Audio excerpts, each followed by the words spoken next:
nanti boleh kongsi kepada sahabiah kita yang tak hadir. Baik, audio kuliah, page audio kuliah. Nah, entah dia punya ni. Baik.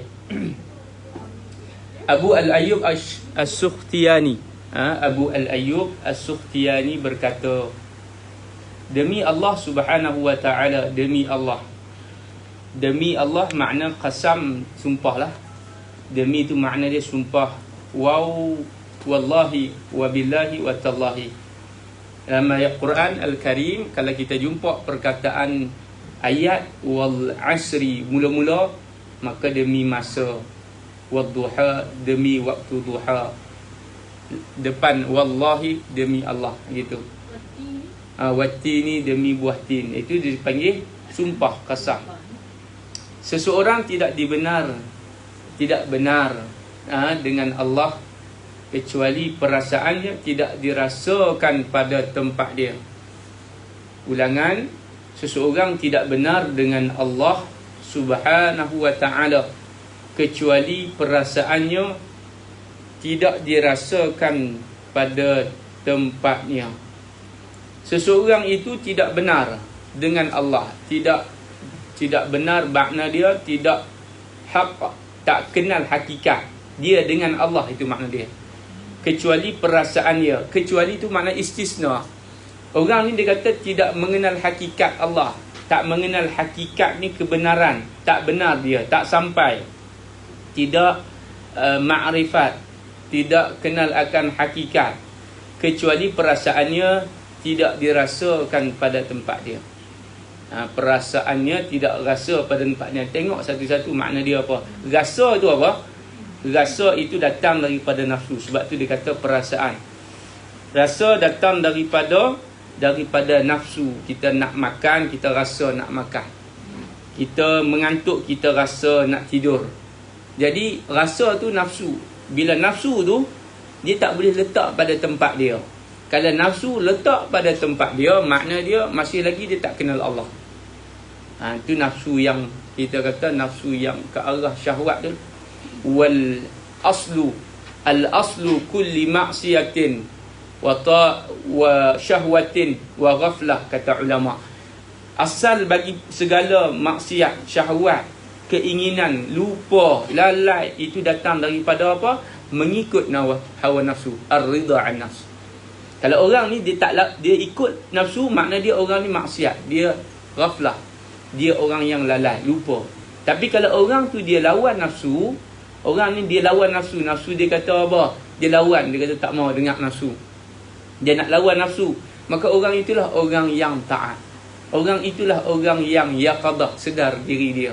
Orang itulah orang yang ma'rifah, kenal Allah Ta'ala. Yaqadah, ta'at, kemudian apa lagi? Dia panggil orang yang berakhlak. Ini adalah orang yang lawan nafsu. Mana kita tengok contohnya dalam kehidupan kita, begitulah. Kalau ikut nafsu ni, akhlak dia akan buruk. Kan? Dia ikut nafsu, rasa dia nak potong, rasa dia nak marah, rasa dia nak kata benda-benda yang qabihah, maka itu orang yang maksiat, orang yang asi, orang yang lupa. Bila dia ingat, bila dia mengaji, bila dia ingat, bila Allah sedarkan dia, sama ada dia sakit ke, sama ada dia miskin ke, sama ada dia kurang ke. Kadang-kadang orang yang kurang pun masih lagi tak ingat. Bahkan orang yang lebih pun kadang-kadang ingat. Sebab tu bukan sebab kurniaan ataupun pemberian, tetapi dia kena ada ilmu. Pokoknya kena ada ilmu kita ni. Nak ingat kepada Allah, kita nak tahu dunia, kita nak dunia, kita nak akhirat, semua pokoknya kena ada ilmu. Ilmu apa? Itulah ilmu hakikat, ilmu syariat, pantang larang, hukum hakam, ilmu sembahyang, syariat dah tu. Ilmu apa lagi? Tentang segala apa yang kita buat, makan, minum, makan ni baca bismillah, kan? Macam-macam. Sebab tu Nabi SAW dia datang untuk menunjukkan cara macam mana nak menyelesaikan masalah. Laqad kana lakum fi rasulillahi uswatun hasanah. Nah, tuan-tuan, Nabi sallallahu alaihi wasallam, laqad kana lakum, Allah kata sesungguhnya kana bagi kamu apa? Rasulullah sallallahu alaihi wasallam. Itu tajuk pada tengah hari tadi, TV1, Forum Fikrah, ayat TV1 tadi. Tapi rakaman lah, tak tahu bila time dia tayang balik, tapi hari Rabu lah Fikrah. Dan tajuk dia cinta, maulid, sayang, rindu Nabi sallallahu alaihi wasallam. Mana dan masa sekejap dia 4 minit, kemudian kena slot habis satu gulung. Tak gini pula dia kan soal jawab dengan da'i dengan Ustazah Hamidah. Gitu. Dia tak boleh guna nama da'i TV1 tu. Dan cerita TV lah tuan-tuan. Ibu-ibu, tak ada apa pun TV ni, hanyalah medium kebaikan. Kalau gunakan kebaikan dapatlah baik. Gunakan tak baik, na'udzubillah. Nanti Allah tanya, summa latus'aluna yawma idzin 'anil na'im. Baik bukan bermakna masuk TV tu baik ataupun alim, tak. Itu hanyalah orang kata apa, platform sahaja. Sebahagian ulama ada berkata, tadi fahamlah nombor 6 tadi nak.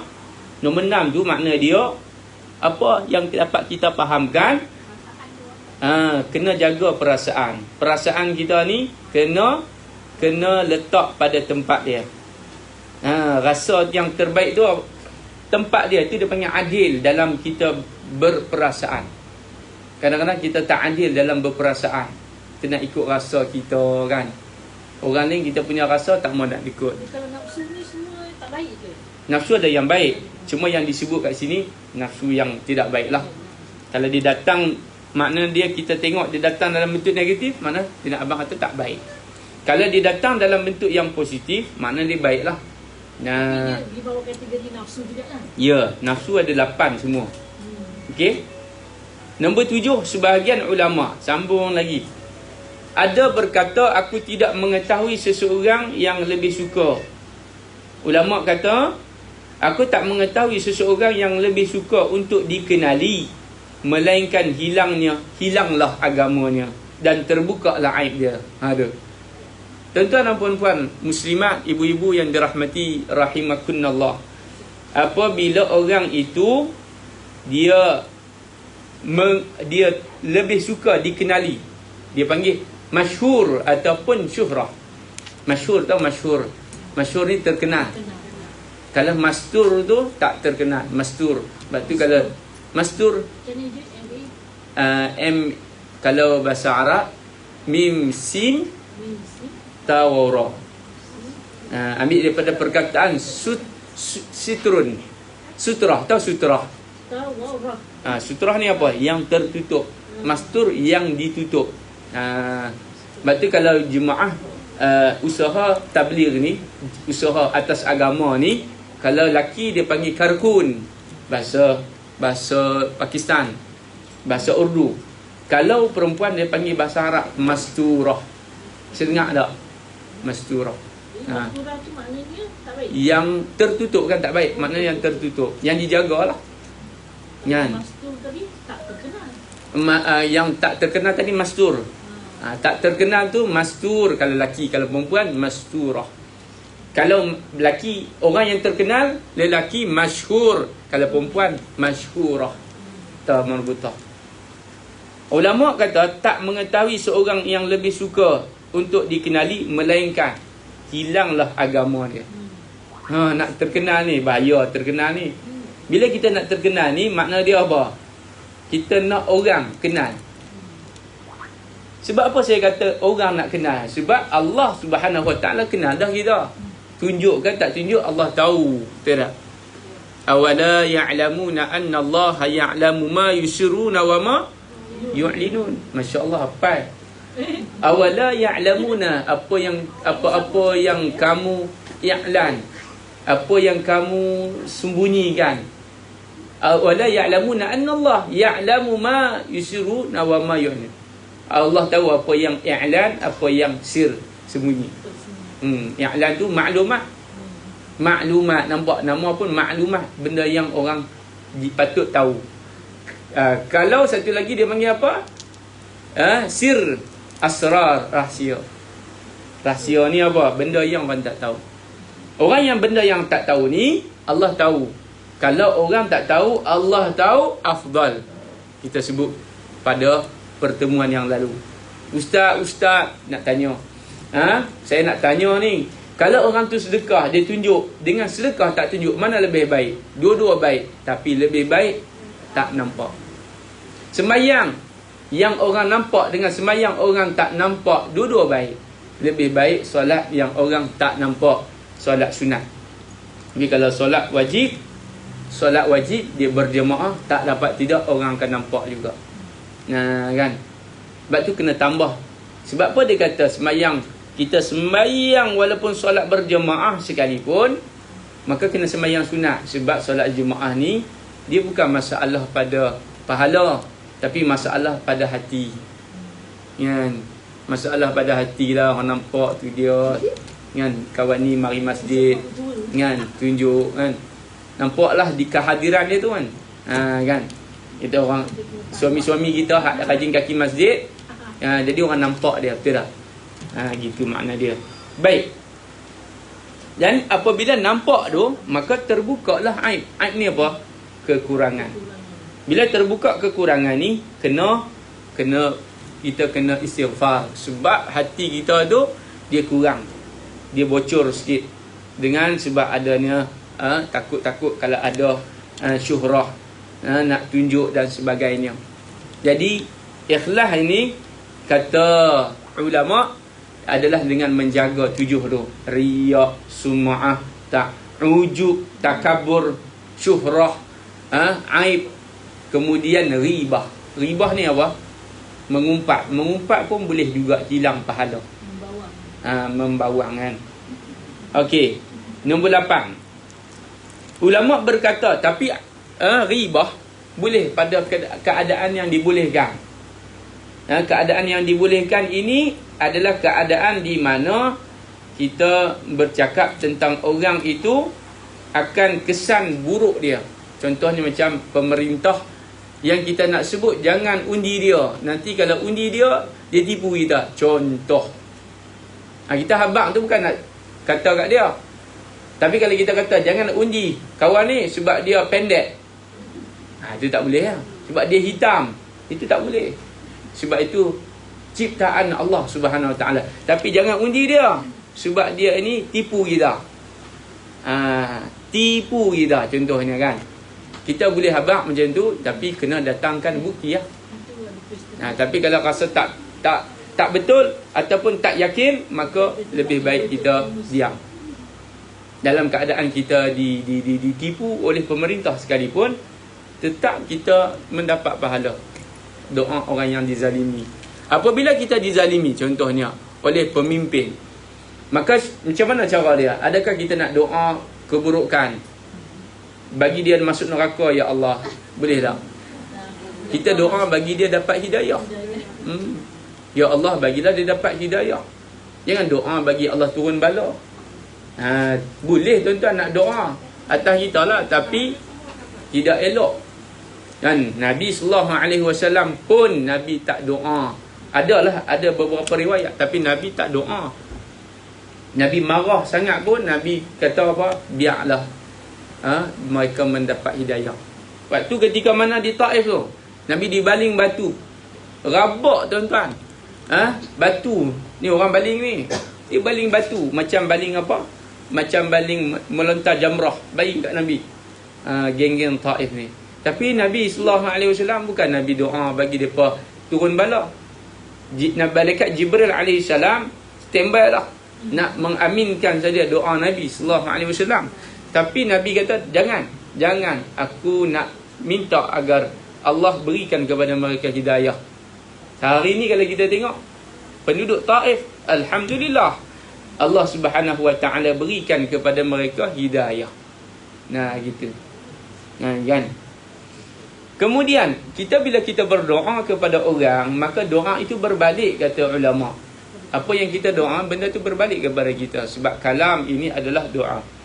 Maka bila kita doa yang baik-baik kepada orang, maka Allah akan bagi yang baik-baik kepada kita.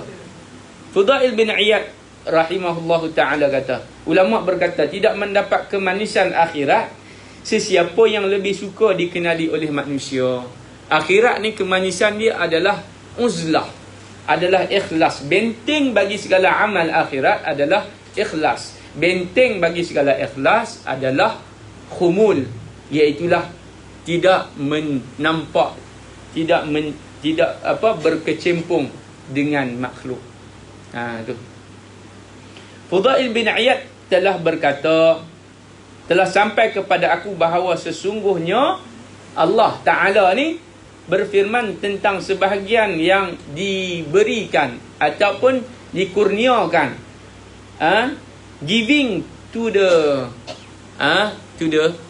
ibaduhu, bagi kepada hamba-hamba dia. Allah ni bagi kepada hamba dia kurniaan. Allah kata dalam firman-Nya, yakni firman ni apa? Quran lah. Kalau Nabi dia panggil sabda, Allah firman, bukankah aku telah yang mengurniakan nikmat kepada kamu? Bukankah aku yang menyembunyikan aib kamu? Bukankah aku yang memadamkan nama kamu? Itu kata Allah Subhanahu wa ta'ala. Bila berfirman ni maknanya ada dua, sama ada Al-Quran, yang kedua ataupun hadis Al-Qudsi. Hadis Qudsi pun firman Allah juga. Hadis Qudsi pun firman Allah Subhanahu wa ta'ala. Baik. Allah kata apa? Allah tanya 3 benda. Yang pertama, bukankah aku dah bagi kepada kamu nikmat? Bukankah aku yang sembunyikan aib kamu? Yang ketiga, bukan aku dah padamkan nama kamu? Apa makna yang pertama? Allah bagi nikmat, syukur kepada Allah. Allah bagi nikmat, maka kita kena sembah Allah. Kita kena minta tolong kepada Allah. Allah yang bagi. Nama Allah Subhanahu wa ta'ala banyak. Walillahil asmaul husna fad'uhu biha, mintalah kepada dia. Allah kata minta kepada aku, jangan minta dengan makhluk. Makhluk ni kita usaha, tapi minta dengan Allah. Hakikat permintaan kepada Allah Subhanahu wa ta'ala. Nas'aluka ya man huwa Allahul ladzi la ilaha illa huwa ar-rahmanur rahim. Ar-Rahman, Ar-Rahman yang maha memberi, Ar-Rahim yang maha mengasihi, Al-Wahhab yang memberi, Al-Khaliq yang menciptakan, Al-Razzaq yang memberi rezeki, Al-Ghafur yang memberi keampunan, semua beri. Yang menarik apa yang diberi, yang memuliakan, yang memberi kemuliaan, yang memberi kehinaan, semua Allah Ta'ala. Gitu. Yakinlah. Macam mana kita nak yakin ni? Masya Allah, kena ada satu ilmu. Yakin. Kita kena susah, kena rasa. Kita kena rasa, kita kena muhasabah, barulah datang akan keyakinan tu. Bukankah aku yang menyembunyikan aib kamu? Aib ni makna dia satu benda yang kurang. Sembunyi ni makna rahsia. Allah merahsiakanlah tentang keaiban kita. Sebab tu kalau kita buat baik, jangan tunjuk. Buat jahat pun jangan habang. Buat baik jangan tunjuk kalau boleh. Tapi kalau nak tunjuk, kena jaga niat. Buat jahat, jaga niat ke, tak jaga ke, jangan duk abang. Dia nak abang kan. Nak abang kat siapa kalau buat jahat ni? Nak tahu apakah cara nak selesaikan, okey. Tapi kalau saja-saja duk sembang, aku dulu kan nak kata, dulu waktu kerja dulu, macam-macam aku buat. Cerita. Dia tak ada benda apa nak cerita. Tak perlu cerita benda tu. Cerita apa? Dulu ni, Nabi SAW cerita pasal Nabi. Kalau tak ada ilmu, better silent. Lebih baik diam. Man kana yu'min billah, orang yang beriman ni, maka dia bercakap yang baik ataupun dia diam. Jadi kalau kita nak cerita pasal dulu-dulu kita pernah buka aurat, itu tak perlu. Itu Allah ampunkan dosa kita. Sebab Allah ni Maha Pengampun. Tapi kalau kita bagi tahu dekat orang, dia ingat. Kata ulama lah, kata sebahagian pendapat, Nanti bila depan Allah nanti, Allah ampunkan. Nanti dia kata, ya Allah, dia pernah buat salah. Dia cerita kat aku. Allah nak ampunkan dah dosa dia. Nampak tak? Itu makna dia. Yang ketiga, memadamkan nama kamu. Bukankah aku yang memadamkan nama ni? Apa makna nama ni? Nama ni adalah panggilan makhluk. Allah ni dah bagi nama kepada kita apa? Nama kita semua sama. Walibasut taqwa dzalika khair. Yang khair, yang lebih baik itu adalah pakaian nama takwa. Nama kita ni semua sama, hamba. Hamba Allah. Hamba Allah. Kau ni pun hamba Allah. Memadamkan namamu. Maksudnya Allah Subhanahu Wa Taala tak pandang nama kita. Allah tak pandang pun jawatan kita. Lah ni memang orang pandang sah. Bila dah habis jawatan tu, pencen ke, Allah Subhanahu Wa Taala tak pandang. Nama apa pun pasti nama kita adalah almarhum. Kan? Nama kita pasti almarhum. Meninggal dah, Allah yarham. Dalam kubur nanti, malaikat mungkar nakir dia tak tanya. Datuk. Datuk buat apa dulu? Tak ada datuk ah. Dai tak ada dai ah. Piu tak ada piu ah. Tan Sri tak ada Tan Sri dah. Ustaz tak ada ustaz dah. Semua fulan. Ya fulan, man rabbuka? Siapa Tuhan kamu? Kalau di Islam, kalau dia beriman, dia akan jawab, Tuhan aku adalah Allah. Wa man nabiyuka? Siapa nabi kamu? Rasul. Apakah imam kamu? Kiblat kamu? Kaabah. Imam kamu siapa? Imam kita siapa? Imam kita siapa? Al-Quran. Berpandukan Al-Quran. Panduan kita tu, berimamkan Al-Quran. Tu soalan-soalan yang ditanya. Walaupun kita prepare lah, tapi kalau hari akhirat esok dalam kubur, Allah akan tanya dan jawapan dia daripada kita sendiri. Makna dia bukan daripada lidah, tapi daripada amalan kita. Baik. Yang ke-10, apakah perkara yang paling susah ke atas diri seseorang? Apakah perkara yang paling susah? Ulama tanya. Benda yang paling susah adalah ikhlas. Benda yang paling susah nak mencapainya adalah ikhlas. Bukan yang paling susah ni nak dapat kerja PTD, bukan. Bukan susah nak dapat juara apa? Menyanyi. Bukan susah nak dapat masuk big stage, bukan. Tapi yang paling payah sekali adalah nak mendapat title mukhlis. Tuan-tuan dan puan-puan, juara ikhlas kali ni adalah tak ada. Kan? Sebab ikhlas tu tak nampak. Juara ikhlas mana ada juara? Kalau nampak tu bukan ikhlas. Masya Allah. Belum pasti juga kalau nampak tu bukan ikhlas, tak juga. Ada yang tak nampak tapi dia ikhlas. Ikhlas dengan dia nak mengajak, motivate orang, nak ajak orang untuk orang buat kebaikan. Maka itu Allah Subhanahu Wa Taala nilaikan. Kerana nafsu tidak apa-apa keuntungan daripadanya. Di annaha laisa laha fihi nasib. Perkara yang paling payah sekali adalah ikhlas. Nafsu ni dia tak ada apa-apa keuntungan dalam dia. Bila ikhlas, nafsu dia tak boleh buat apa-apa lah. Dia tak ada habuan. Nafsu ni dia tak ada portion. Kalau orang tu ikhlas, habuan dia hanya Allah yang bagi. Nafsu tak ada apa-apa buan. Sebab tu orang yang ikhlas, dia tak minta habuan. Saya tak minta apa-apa. Saya bukan apa, tapi saya nak sikit. Tu dia nak. Mana nafsu, dia punya nafsu dia dapat sikit bahagian. Kalau ikhlas ni, dia tak ada bahagian lah. Nafsu dia tak ada bahagian. Dia memang surrender lah. Sebab dia memang tak berharap. Saya kerja bukan nak apa-apa. Saya ikhlas ni, nak kerja. Saya ikhlas tolong kamu. Saya ikhlas tolong kamu. Maksudnya kan. Maksudnya, dia tak harap lah. Saya ikhlas tolong, tapi mai sikit. Itu belum lagi ikhlas.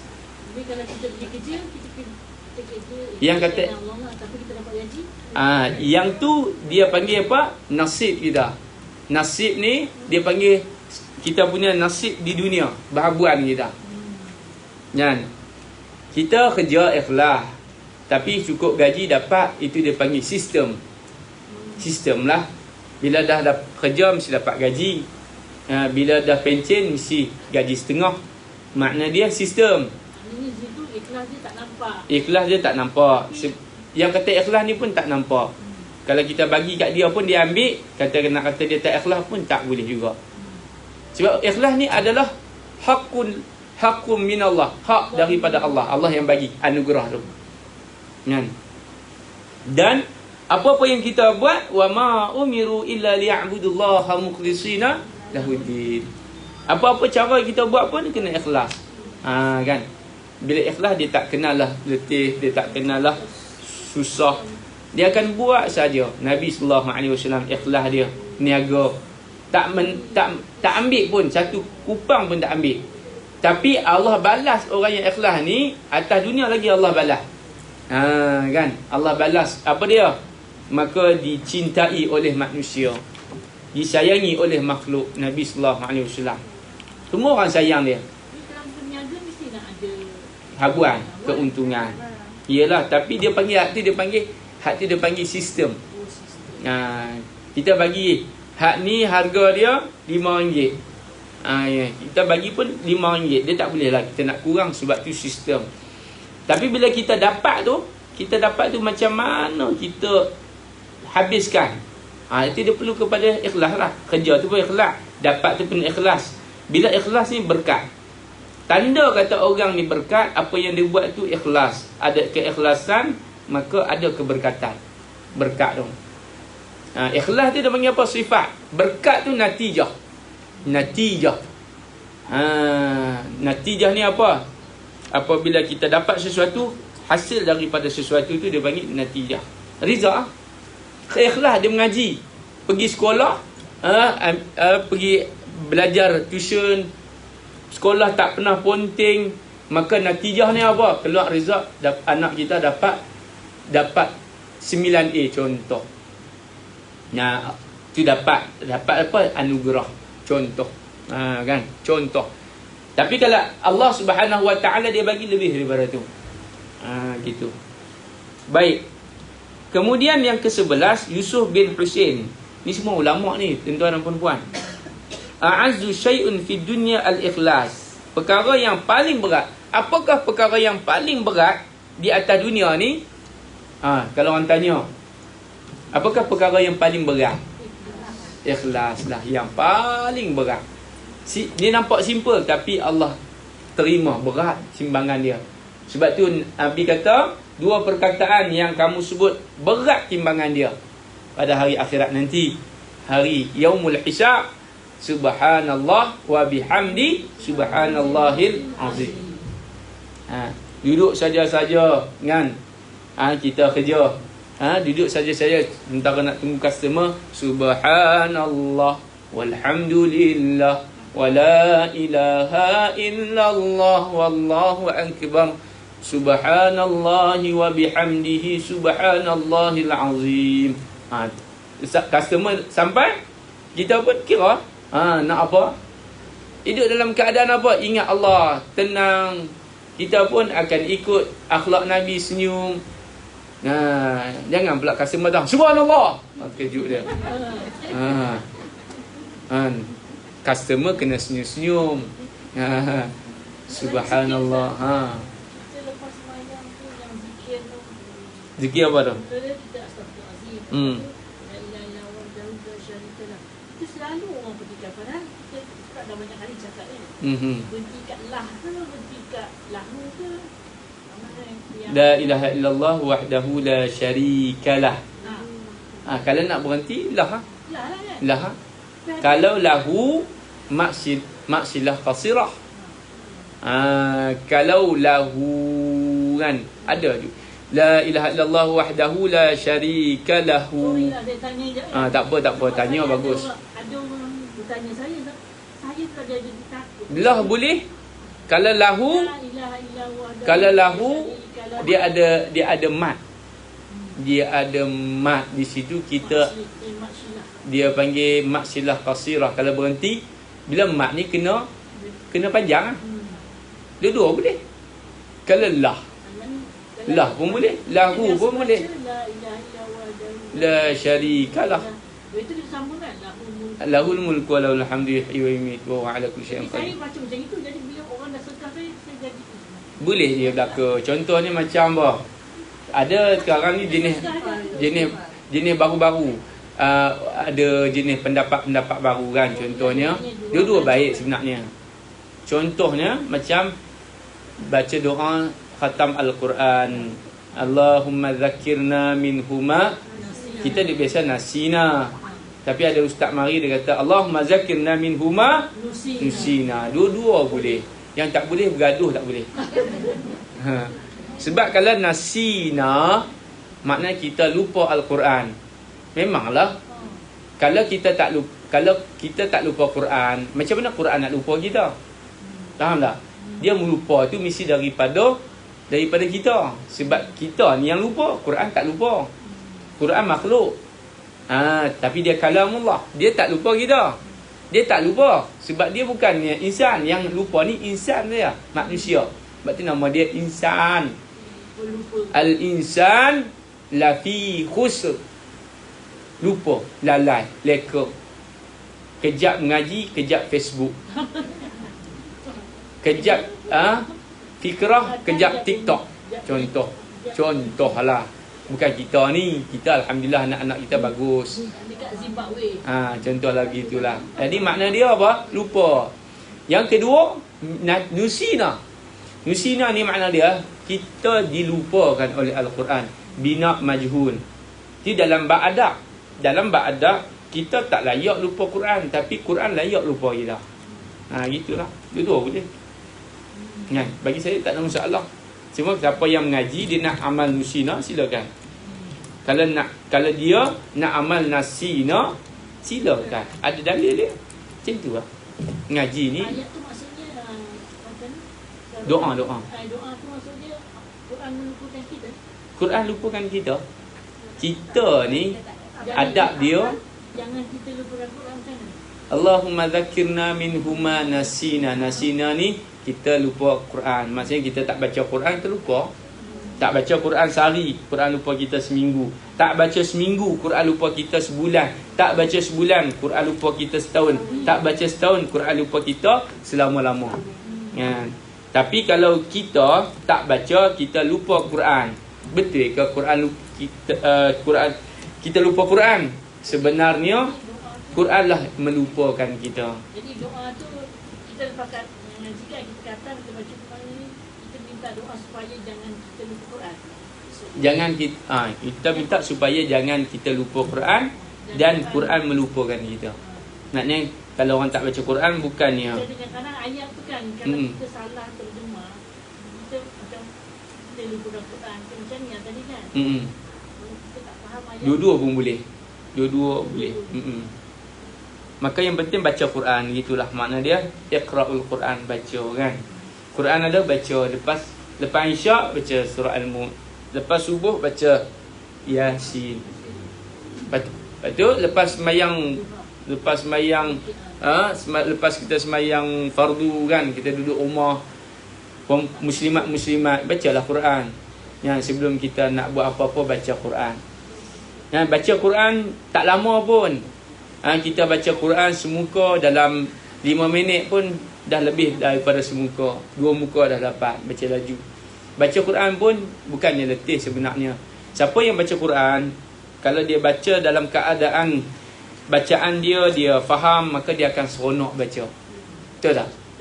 Tapi kalau dia anggap benda ni burden, maka dia akan jadi burden lah. Apa yang kita niat, kita akan dapat. Kalau kita rasa syok benda tu, kita akan dapat keseronokan. Macam mana mula-mula kita nak dapat keseronokan sedap ni? Dia kena mula. Dia kalau tak mula, dia tak tahu. Kena mula. Sampai bila? Orang kata kenapa saya baca tak sedap? Baca saya tak jadi. Bukan tak jadi, kamu tak sabar. Kalau kamu sabar, kamu akan sampai berjadi kamu baca. Sampai lancar, sampai hafal. Kenapa saya tak boleh hafal Quran ni ustaz? Bukan tak boleh, tapi kamu tak sabar. Apa-apa pun kena sabar. Wasta'inu bis-sabri was-salah. Kena sabar lah. Kita bukan tak alim, kita alim, tapi kita belum lagi alim sebab kita tak sabar. Kena sabarlah. Kan? Kemudian apa lagi? Dalam hidup kita ni, tu masuk motivasi sikit kan. Dalam hidup kita ni, dia dua. Orang yang nak berjaya, orang yang telah berjaya. Orang yang berjaya ni, orang yang telah dekat dengan Allah, telah sampai kepada Allah, berjaya. Orang yang nak berjaya, dia tak kata gagal. Nak berjaya, dia apa? Dia akan ada usaha untuk berjaya, untuk dekat dengan Allah. Macam orang buat bisnes lah. Orang yang telah berjaya, tak dikira berjaya kalau dia tak ada empat ni. Yang pertama, kalau dia masih kerja bawah orang. Itu kata orang bisnes lah. Dia siapa? Dia CEO. Baru boleh kira berjaya sebab dia tak kerja bawah orang. Dia bos, contohnya majikan. Kemudian setakat dia CEO ataupun dia majikan, tak berjaya lagi kalau dia fizikal dia tidak ada fizikal. Makna dia apa? Makna fizikal ni kesihatan dia. Duit banyak tapi sakit. Orang yang berjaya ni, bahagia ni, orang yang jauh daripada sakit. Makna sakit buah pinggang ke, kencing manis ke. Tapi kalau orang sakit dalam agama pula, sakit ni adalah kafarah dosa. Itu dalam motivasi kan. Kemudian dia kata yang ketiga, tak dikira berjaya kalau relation, maknanya hubungan. Kita ni terkenal, sana sini duit banyak, jawatan CEO, majikan apa semua, company berlungguk, tapi hubungan kita tak baik dengan orang. Komuniti kita, mak kita, ayah kita, keluarga kita tak baik dengan kita. Apa guna kekayaan? Betul tak? Gitu. Dan yang terakhir sekali, agama. Tu orang bisnes, dia letak agama nombor 4. Kita letak agama nombor 1. Jaga agama. Itulah orang berjaya. Orang yang paling berjaya adalah orang qad aflahal mu'minun. Yang mana? Alladzina hum fi salatihim khashi'un. Sembahyang khusyuk ni berjaya. Kita nak berjaya macam mana? Sembahyang kah? Khusyuk, berjaya. Khusyuk, dia faham. Apa makna khusyuk? Takut, sedar, faham dalam sembahyang dan takut di luar sembahyang. Khudu'un fi kharijis salat. Jadi kata ulama, Syekh Yusuf kata, a'azzu syai'un fid dunya, dimuliakan sesuatu itu di dunia, ikhlas. Perkara yang paling berat sekali. Berapa banyak aku sungguh-sungguh untuk menghapuskan sifat riak daripada hatiku, namun ia seolah-olah tumbuh padanya hati dalam bentuk yang lain pula. Makna dia apa? Makna kita ni, Allah Subhanahu Wa Taala tak lari kita daripada ujian. Buat baik tara mana pun tak boleh rasa baik. Tu. Menjadi baik, ingin menjadi baik itu baik, tetapi merasa diri baik itu tidak baik. Kata Sayyidatina Aisyah radhiyallahu anha, saat ketika mana orang itu mula menjadi jahat, bila dia merasa diri dia mula menjadi baik. Subhanallah. Makna dia kita kena hati-hati, menjaga hati. Gitu. Syekh Abu Talib Al-Makki rahimahullah berkata, dia kata apa? Ikhlas bagi orang yang mukhlis ialah makhluk bermuamalah dengan Khaliq. Dan pada permulaannya adalah kerana nafsu. Mula-mula dia buat kerana nafsu. Nafsu ni makna dia apa yang dia nak, syahwat dia tu. Demikian mereka, ikhlas bagi orang muhibbin ialah tidak beramal kerana nafsu. Kita belajar kan tingkatan ikhlas. Yang pertama, dia panggil permulaan. Permulaan ni dipanggil murid. Sebab tu sekolah kita panggil budak-budak sekolah rendah ni dipanggil murid. Sebenarnya bahasa Arab tu. Murid ni bahasa Arab. Kita ni banyak bahasa Arab dalam bahasa Melayu kita. Kemudian naik sikit dia panggil muhib. Muhib ni dia buat bukan kerana nafsu. Yang demikian atas lagi pula al-muwahhidin. Al-muwahhidin ni ialah makhluk yang tidak melihat amal sebagai perbuatan mereka. Yang lalu-lalu lah, yang lepas-lepas lah. Dia buat tu, dia tak melihat. Bila kita buat, jangan kita nampak apa yang kita buat. Bila kita buat, jangan nampak apa yang kita buat. Kita kena nak apa yang kita nak buat lagi. Itu bagus. Tapi bila kita nampak apa yang kita dah buat, kita akan merasa puas, cukup. Betul tak? Kan? Aku dah mengaji, aku dah sembahyang, cukup lah. Dia mula cukup. No. Jangan rasa cukup. Nak lagi sembahyang, nak lagi. Sebab yang lalu tu jangan tengok. Dan juga begitu juga kalau keburukan pun jangan tengok.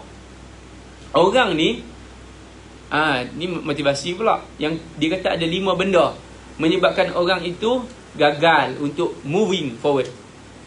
Toyota, moving forward. Honda, the power of dream. Kan? Dia tak boleh nak moving forward. Yang pertama, bila dia living past. Bila dia hidup masa lalu. Dia duduk ikat masa dulu dia buat benda buruk. Fikir apa benda tu? Benda tu benda yang lalu. Nama pun benda lalu, biar lalu lah. Kan? Nak main lagi buat apa? Kan? Gitu. Yang pertama. Yang kedua, bila kita hidup dengan money, control by money. Yang tadi, control by living past. Ibu-ibu jangan tengok yang lalu, tengok yang sekarang dan akan datang. Yang lalu biarkan. Baik ke, buruk ke kita, biar tepi. Allah tahulah dia macam mana nak nilai. Kemudian, jangan kita control by money. Jadi 3 sebenarnya, bukan 5. Banyak sangat 5 tu. Ada lagi sebenarnya. Yang kedua, control by money. Jangan hidup kita control oleh material. Kita yang kena control dia. Yang ketiga, jangan dikontrol oleh manusia. Makna dia, jangan dikontrol oleh makhluk. Kita kena rasa dikontrol oleh Allah Ta'ala. Kalau suami kita kontrol kita tu bagus. Sebab Allah suruh. Allah suruh tak kita taat suami? Suruh. Itu dikontrol oleh Allah. Ada bagus tak? Bagus. Yang tak bagus bila kita tak suka dikontrol oleh orang yang tak sepatutnya. Gitu. Baik. Kemudian yang ke-13. Dia disuruh cukur kepala. Daripada Abi Yazid. Dia disuruh cukur kepala, menggantung tali lehernya dan dibiarkan anak-anak memukulnya di arak di jalan. Hal ini disebut oleh Imam Ghazali. Apa dia ni? Ni cerita pasal Abu Yazid ni. Nama sebenarnya tu tengok bawah tu, nota kaki tu. Seorang yang zuhud yang masyhur, mempunyai banyak kisah menarik. Nisbahnya kepada Bustam, iaitulah negeri yang terletak antara Khurasan dan Iraq. Berasal daripada dan wafat di situ. Lahir pada tahun 188 Hijrah, meninggal dunia pada 261 Hijrah. Al-Imam Al-Khushairi rahimahullahu ta'ala berkata, mereka ada 3 saudara, Adam, Taifur dan Ali. Semua ini terkenal dengan sifat zuhud. Apa makna zuhud? Letak dunia di tangan, bukan di hati. Orang zuhud ni, dia biar orang hina dia. Bila orang hina dia, Allah angkat dia. Banyak dah saya tengok wali-wali Allah ni, dia tunjukkan di hadapan manusia ni, dia tunjuk biasa, padahal dia wali Allah. Rumah dia, pakaian dia. Dulu hak dia mengajak kitab hikam ni, orang alim, al-alim al-arif billah, al-marhum Ustaz Ali. Kalau orang Kedah hak mengaji kitab hikam ni, dia akan tahu siapa Ustaz Ali, wali Allah. Ustaz Ali ni, tuan-tuan dan puan-puan, dia mengajak di Tak Mahmud. Tak Mahmud Jalan Pegawai tu kan. Dia rumah dia belakang Jalan Pegawai tu. Kalau tanya Ustaz Ali, mesti orang kenal. Dia mengajak kitab hikam, dia mengajak slow dia, tapi ramai nak murid dia. Okey. Tanda dia orang yang mengaji ni, bab yang pertama lagi, man amila bima alima. Siapa yang beramal dengan apa yang dia belajar. Maknanya dia orang yang zuhud ni, orang yang tasawuf ni, sufi ni, mereka dunia mereka tak buang. Mereka tak letak di tangan, tak letak di hati. Jadi dia sampai ke sudah, buktinya dia tidak membeli rumah. Sampai dia meninggal dunia, rumah dia sewa. Sebab dia takut. Takut apa? Takut syubhah tu. Sebab orang yang tinggalkan syubhah ni orang yang warak. Kebanyakan orang sufi ni warak, tuan-tuan. Jadi kita ni awam. Jadi kita tak beli rumah, tak buat. Dia bukan panggil Dulu saya pun nampak macam pinjaman. Sebenarnya bukan pinjaman, tetapi dia adalah pembiayaan. Yang Islamik ni kan, dia biaya. Dia bukan pinjam. Kalau pinjam 5, kena bayar 5. Ni biaya. Dia biaya kita 5, kemudian kita biaya dia balik. Atas pembiayaan dia tu, bagi lebih 8. Tu yang hutang kadang-kadang. Pinjam 500,000, bayar sampai kat sekali ganda. Sebab agreement tu, sebab dia bukan koperasi, dia bukan badan kebajikan, dia bank. Dia guna nama Islam, tapi dia buat sistem Islam. Tapi dia syarat dia apa? Pembiayaan. Kalau pinjaman, jadi konvensional lah. Gitu. Jadi boleh tak? Boleh, tak ada masalah. Ada pakar muamalat. Tapi orang tasawuf kita nak kata, dia memang jaga. Sangguplah dunia ni tak ada apa pun, kan? Sebab gitulah. Jadi begitulah makna dia, ibu-ibu yang dirahmati oleh Allah Subhanahu Wa Taala. Bakal ahli syurga semua, amin. Okey, yang seterusnya. Yang seterusnya, dia pun menjawab di dalam tanah. Kemudian Nabi Isa pun bersabda, begitulah hikmah, ia tidak tumbuh melainkan di dalam hati seperti mana tanah tak nampak. Jadi kita simpan ni dalam hati kita ni. Simpan hati kita ni benih-benih keikhlasan. Jangan ditunjukkan kepada orang nampak. Yang 15, kisah Uwais Al-Qarni. Allah, hak ni tak boleh kata apa. Hak ni memang kisah Uwais Al-Qarni. Siapa dia? Dia katanya sahabat, katanya tabi'in. Katanya sahabat sebab dia dah nampak Nabi. Kalau tabi'in tak dah nampak Nabi. Dia duduk di Yaman, Uwais Al-Qarni. Dia ni terkenal di kalangan penduduk langit. Iaitulah malaikat semua kenal dia. Tapi bumi tak kenal dia. Orang Yaman pun tak kenal dia. Dia adalah Uwais Al-Qarni. Apa kehebatan dia? Dia ikhlas menjaga ibu dia. Jaga ibu dia. Bawa ibu dia daripada Yaman ke mana? Pergi Mekah. Buat haji tu, buat umrah tu. Kena pergi Mekah kan? Tawaf. Jauh tak Yaman? Jauh. Bukan naik helikopter, bukan naik kapal terbang. Jalan kaki, bawa mak dia. Bawa mak dia, dia apa? Dia dukung mak dia. Kendong mak dia. Kendong mak dia ni. Sebelum nak kendong tu, dia tak larat, dia berlatih dulu. Berlatih apa? Main gym. Cara dia berlatih apa? Bukan main gym macam hadlah ni. Dia bawa kambing, bawa kharuf, bawa syatun, bawa tak belakang, naik bukit, turun bukit. Orang kata hang ni gila ke Uwais? Sebab tu dia tak ada kawan. Sebab dia kawan dia mak dia. Kekasih dia mak dia. Sampaikan dia ini Allah angkat doa dia. Orang yang jaga mak ni, taat mak ni, masya-Allah, berkat. Sebab itulah kalau hilangnya doa mak, hilang keberkatan doa hidup kita. Kita ni kadang-kadang baca buku sikit lah, tapi dapat result okey. Kadang-kadang sebab doa mak ni. Doa tu, doa ibu-ibu ni kat anak-anak ni. Tapi anak-anak bila dia berjaya dia lupa kita. Kan? Doa mak ni Allah angkat. Sebab tu mak pula jangan kata yang tak elok kepada anak-anak. Kata yang baik-baik. Walaupun dia tak baik, kata baik sampai dia jadi baik. Faham tak? Kena baik sangka dengan Allah Ta'ala. Mungkin itu ujian bagi kita. Allah nak kafarah dosa kita sebagai ibu ni pula. Kena memandang begitulah. Jadi dia pergi jumpa Nabi. Pergi jumpa Nabi sampai di Mekah, buat umrah apa semua. Dia kata, ya Rasulullah. Rasulullah kenal lah dia. InsyaAllah orang hebat ni. Rasulullah kata, nak tanya apa? Orang muda, Uwais Al-Qarni kan. Dia kata, ya Rasulullah, adakah berbalas jasa ibu saya melahirkan saya dengan saya bawa mak saya ke Mekah ni? Berbalaslah ibu saya mengandungkan saya. Apa kata Nabi? Nabi kata, sikit pun tak terbalas. Terkejut dia. Dia terbaiklah tu dengan mak dia. Pun Nabi kata tak boleh nak tanding. Bukan tak terbalas, maksudnya tak boleh nak tanding. Ibu kamu melahirkan kamu, mana boleh berhenti? Kamu tak larat, kamu boleh berhenti. Tak mak kamu sebelah. Ibu kamu nak beranak, boleh tak? Doktor, stop tak? Esok pula, sambung. Beranak, mana boleh? Sampai mati ada orang beranak, tidak? Sebab tu, orang ni kalau dia derhaka, memang tak bau syurga. Semayang pilah, alim tarah mana pun. Kan nak kata. Selalu saya minta maaf kat mak saya. Takut-takut saya masuk neraka sebab pernah lawan dia kan. Sebab tu tambah-tambah ibu lah kita kata ibu ni dia lain sikit. Dah ayah ni Nabi kata ibu 3 kali. Oh, ibu kita 3 kali. Kadang-kadang sebab apa anak kita dia lawan cakap kita? Kita kena fikir balik. Mungkin kita pernah lawan cakap ibu kita dulu. Contohnya lah.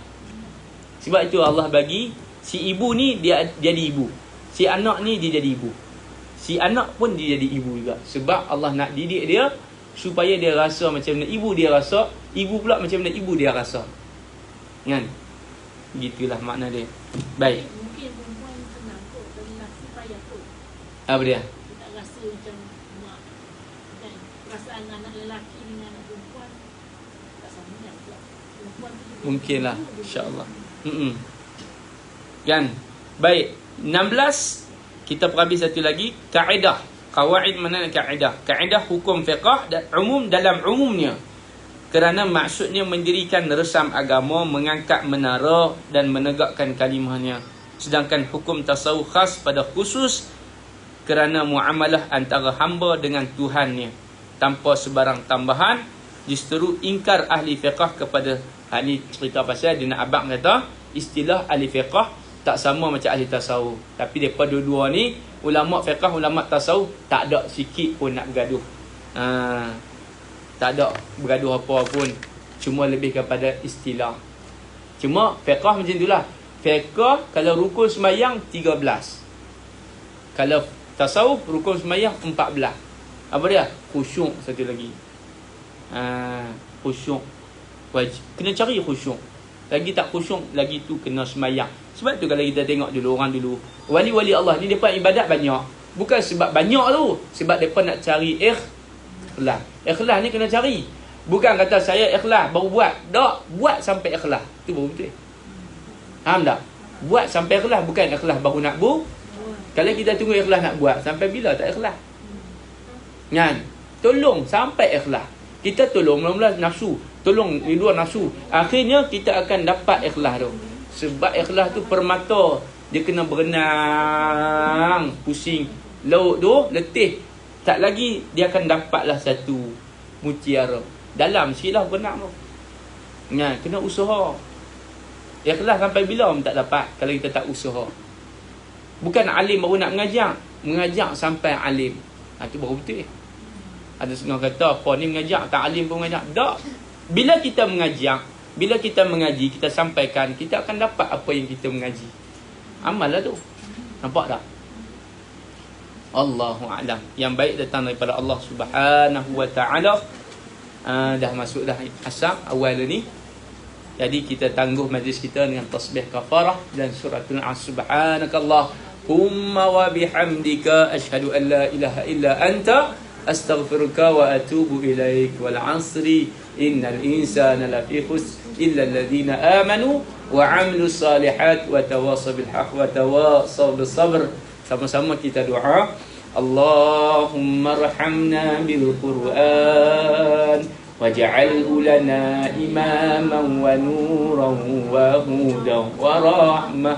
Allahumma dhakkirna minhu ma nasina aw minhu ma nusina wa 'allimna minhu ma jahilna warzuqna tilawatahu ana al-layli wa atraf an-nahar waj'alhu lana hujjatan ya rabbal alamin. Wabillahi taufiq wal hidayah. Yang baik datang daripada Allah, yang salah, yang kurang saya mohon maaf. Terima kasih semua ibu-ibu ahli syurga semua, amin ya rabbal alamin. Assalamualaikum warahmatullahi wabarakatuh.